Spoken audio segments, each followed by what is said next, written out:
નમસ્કાર। હું દેવભૂમિ દ્વારકાના જામકલિયાપુર તાલુકાના દુધિયા ગામથી આવું છું અને મારું નામ છે માલદેભાઈ કરશનભાઈ વરુ।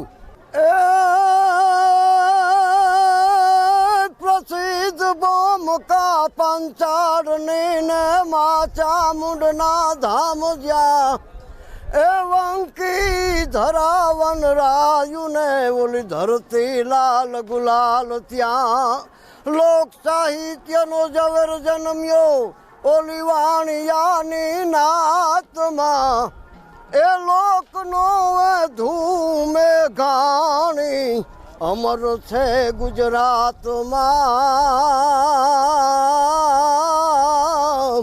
આજ લોકનો ધૂમે ગાણી અમર છે ગુજરાતમાં। આમ સૌરાષ્ટ્રમાં ધીંગીધરા જેમનું નામ ગુંજતું હોય જુનાગઢ અનેક સંતોની ભૂમિ છે, અનેરું સંગમ છે, ભક્તિ સંગીત અને સંતોની આ ભૂમિ છે અને ખૂબ આયોજન સારું છે। આ ભવનાથ મેળો 2026નો બહુ આનંદમય છે।